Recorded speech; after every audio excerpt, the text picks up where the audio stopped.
voilà, madame, monsieur, amis téléspectateurs à la main verte, je suis tout de velours vêtu aujourd'hui. En effet, c'est Pâques, il y a des cloches et plein d'œufs qui tombent. En parlant de cloches, j'ai repiqué toutes ces fleurs à ma bobonne. Je lui avais déjà piqué l'an dernier, mais elle s'en était aperçue. Du coup, je dois les repiquer. Alors, il en a des mauves, des blanches et des jaunes. C'est tout un travail que je ne vais pas faire devant vous. Je vous propose de retrouver tout de suite Francis. À toi, Francis.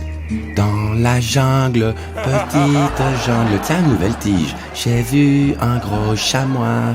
Je suis pas tout seul à être tout seul. Parfois, on a envie de s'isoler car la nature humaine est si cruelle. On a beau donner le meilleur de soi-même, on peut parfois être mis de côté comme une vieille chaussette, sauf Luc qui les garde aux pieds. C'est d'ailleurs de là qu'émane sa légendaire puanteur. Wop, wop, Francis, que je te coupe. Tu vois bien que je dois verser toutes ces crottes de lapin dans un grand chose. Je mets vite ma main et j'y rajoute une bâche, évidemment. Je vais maintenant fabriquer mon petit mélange artisanal à moi, composé de purée à tintin, de sable de Grasse-Sologne, que je vais prendre ici, attention, clap, et de pierre de l'allée de garage, que je m'en fous puisque je n'ai pas de garage. Et évidemment, au saupoudre de citron séché. Important ça, le citron séché. Alors après, on fait une belle macocoille avec une pelle que normalement c'est prévu pour remplir son sachet de chic quand on va au Kinépolis de vos sucres. Il faut savoir que j'en prépare tous les matins. Souvent je le jette parce que ça ne sert à rien, mais là, on va le clapper dans le grand chose et on verra bien.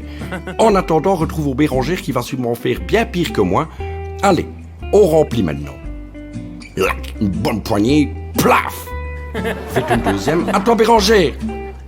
Bonjour à tous, alors moi aussi j'ai volé des fleurs et je vais les mettre dans, devinez. Allez, devinez. Non, vous ne devinerez jamais.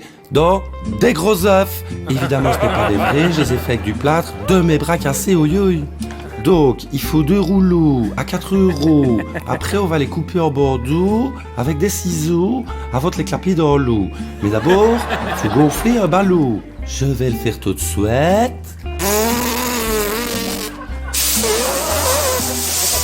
En plus, parfois, il s'envole. Hop. Du coup, je vais souffler dans un crocodile. Bon, allez, je reprends mes ballots. Je coupe des truchettes en papier que je vais mettre de l'adhésif.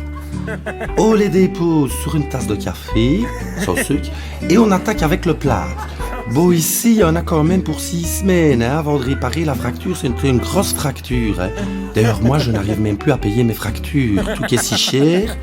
Bon, alors, il faut 24 ballots et autant de tasses. Voilà, il ne reste plus qu'à faire un gros trou. Et donc, à la fin, on a une coquille à essai, mais on peut encore, si on veut, la pète à la baupe. Avec une belle baupe. Et donc, il ne reste plus qu'à mettre la plante dans le trou, mais on voit déjà bien que ça ne rentrera pas dedans, et donc... Oui, ça va, j'ai compris, c'est raté, t'as terminé. Madame, monsieur, au revoir.